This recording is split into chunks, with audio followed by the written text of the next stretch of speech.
Pokemon Pokopia was revealed last week at Nintendo's September Direct, and boy do I have some thoughts on this one. To put it mildly, a life sim, survival, crafting spin-off was not what I was expecting to be next for the Pokemon series, but as someone who has put thousands of hours into both the Animal Crossing and Pokemon games, a weird mashup between the two is something of a dream come true for me. And while this game looks very promising, there are a couple of things that it just has to nail to live up to that potential. And in this video, I want to talk about what those things are and why I believe Pokemon Pokopia has the potential to be the greatest Pokemon spin-off game of all time. Let's get into it. So, like I said, this mashup between Pokemon and Animal Crossing is extremely unexpected, but also a hugely pleasant surprise for me. It almost feels like some sort of fever dream, and I'm loving every second of it. Like I said, these are my two most played franchises of all time, easily, and combining the two is a dream come true. And while it certainly seemed very unexpected at first, the more you think about it, the more the marriage makes a lot of sense. For starters, just looking at that trailer, the Ditto aspect of it, although pretty weird and creepy and unsettling in a lot of ways, really makes a lot of sense for a game like this. Being able to have your character learn moves from the other Pokemon and then use those moves for like terraforming purposes and island construction purposes and that sort of thing. It's a really clean, logical solution for that sort of thing. For example, in Animal Crossing, your character just walks around handling island tasks using tools like an axe or a shovel or a watering can. And all of that works and is perfect for a game like that. But being able to use Squirtle's water gun move to water your crops, or Bulbasaur's, was it Vine Whip or whatever, to plant more grass. It's the same kind of thing, but done in a much more clever, creative way, which also opens up the door to a lot more possibilities down the road when you start unlocking weirder Pokemon who can do crazier things.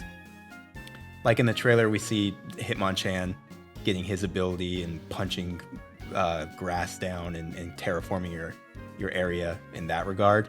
But I feel like that's just the tip of the iceberg. And once you start to see some really weird, creative Pokemon down the stretch, I think there's potential there for this to do some really cool things that maybe you aren't really able to see in a more grounded game like Animal Crossing.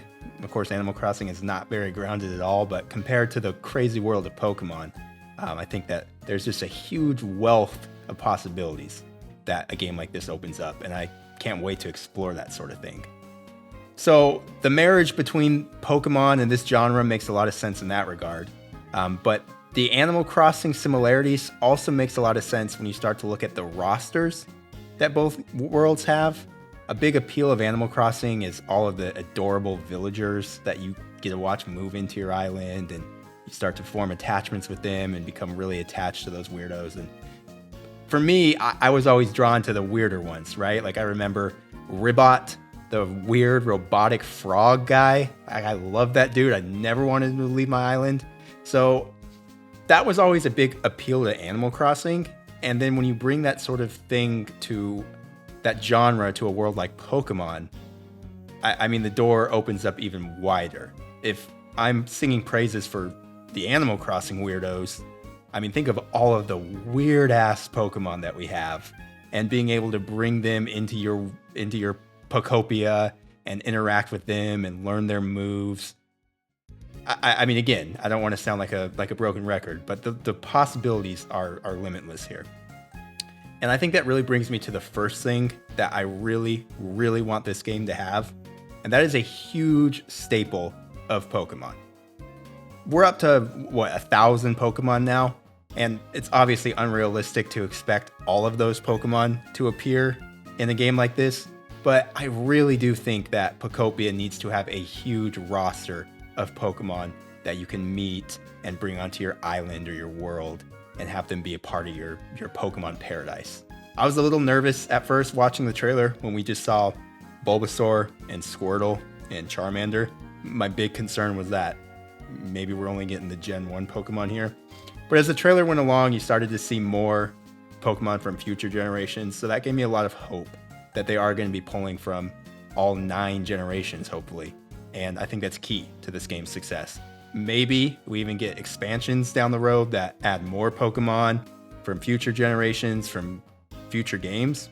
Maybe if this game really becomes a big thing and we get the Gen 10 mainline Pokemon games next year, maybe, or I guess it'd be the following year, then maybe we get Pokemon from those games added to Pokopia.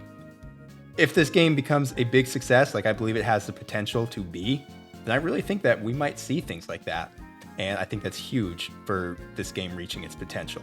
I think the biggest trap that this game cannot fall into is a small roster of Pokemon. We can't have like 80 to 100 Pokemon here. We need much more than that. And I understand that there might be limitations because if each Pokemon has a unique move that Ditto can learn and utilize, then it does make adding a huge roster a little bit tougher. But maybe, not even all the Pokemon need to have their own move. At some point, maybe they can just be like villagers in Animal Crossing, and they're just there to interact with and for aesthetic purposes and that sort of thing. Ideally, of course, it would be cooler if they all had their own move functionality, but most important is that there is a huge roster of Pokemon here to interact with and play with, and I really think Pokopia needs to nail that aspect. The next thing, while it's clear, like I've been saying, this game is obviously pulling from Animal Crossing a lot, it also looks like it's pulling a lot from other games like Dragon Quest Builders and, ironically enough, Power World. Not going to get into that whole ironic situation of Pokemon seemingly aping Power World now, but it does look like it's pulling from those games. And I think it's important that it nails an aspect that those games have, and it's some sort of combat. And Stardew Valley does this as well, another life sim game, but it has a whole other part of the game where you're adventuring, you're going in dungeons, that sort of thing. And I don't think that needs to be a huge part of the game here, but Pokemon is obviously built on its battling mechanics and its battling aspect, and it's going to be kind of weird if there's none of that here. If it strays too close to just the Animal Crossing side of things and it's purely a building life sim sort of thing, still would be cool. But I think that for this game, again, to be truly special, we really need that second pillar where it's something combat oriented, where maybe you have your Pokopia area where you're building your perfect Pokemon paradise, but then you can go out to a second island or a second area where there are hostile Pokemon and you have to battle them and you can gain resources that way. And I know, sounds, again, pretty similar to Power World, but it doesn't seem like they have too much of a problem stealing from Power World here. So hopefully they do take that aspect of things, and there is a substantial battling or combat of some sort here. I think that's really important to keep this game feeling fresh and to keep the Pokemon DNA there and to keep it feeling in line with the other Pokemon games. So I think that's important as well, and I hope that that's in here. But for me, the thing that this game really needs more than anything else is it needs to have a very healthy / expansive post-game, late-game situation. The old Pokemon games were known for their post-game content. You would beat the main game, the Elite Four, and then you would go out and you would do all sorts of other things in the post-game to keep you busy for hours. And of course, this is a spin-off, but again, to feel true to the Pokemon DNA, I think it's important that this is a game that can keep you playing for hours and hours and hours.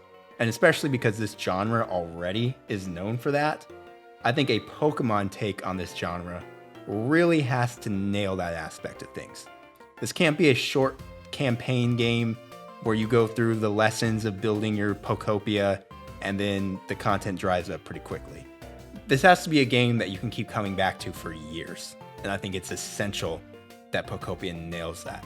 So what does that look like, though, in a crafting life sim game like this? I think that a good way to do it is to kind of just look back at the mainline games, where a huge part of those post-game adventures were just going out and collecting legendary Pokemon. And I think that if they just include legendary Pokemon here, I think that would already lay the foundation for a very healthy late game / post game situation, where maybe You can go out again to separate areas, hunt all these crazy Pokemon, legendary Pokemon that can then offer all sorts of crazy utility to your Pokopia that you didn't have before. This might seem like a weird comparison, but the first thing that I think of here is, again, Stardew Valley. I recently got sucked back into the whole Stardew Valley cycle, and I've been putting tons of hours into my save file. And I'm approaching now kind of like the late game aspect of it. And I recently just saw an item, and I think it was called the Return Scepter, where you basically wave a wand and it takes you back to your farm at any given moment. And for those who don't play Stardew Valley or who aren't familiar with it, it's basically like a mini cheat code where it is just a huge time saver and basically fairly game changing. But of course, the catch is that it is millions of dollars. So it's very obviously meant to be a very late game unlock. And I think that Pokopia can take that model and apply it here. And maybe there is some insane legendary Pokemon that, I don't know, a Lugia or a Ho-Oh or Rayquaza that you're able to fly around on, and it makes terraforming or editing your Pokopia so much easier than it was in the past, or that sort of thing, right? I'm spitballing here, but some crazy legendary Pokemon that you only get after maybe 100 hours of gameplay that becomes a total game changer for your Pokemon paradise. Again, I think Pokemon lends itself very well to this sort of thing. There are so many legendary Pokemon at this point that you could fit into a role like this and make unlocking them at the end of Pokopia's main story or whatever. You can make them a total game changer for the game. And I think that would put a ton of content and would make this feel like a very rewarding special experience. So I think it really needs to nail that. That's just the tip of the iceberg. There needs to be other post-game content. There needs to be things to do in this game to keep you busy for hours. And I really do think that they will make this a priority. Like I said, you can't make a Pokemon life sim sandbox game and have it be short on content. So I don't think they're going to do that. I think it's going to be pretty successful in that regard. So there you have it. Those are my 3 big things that I really think Pokemon Pokopia needs to have to be as big of a hit as I believe it's capable of being. Like I said, I am extremely excited and optimistic for this game, but if it includes these things, it's going to send those expectations and the hype I have for this game over the moon, and I will be ecstatic.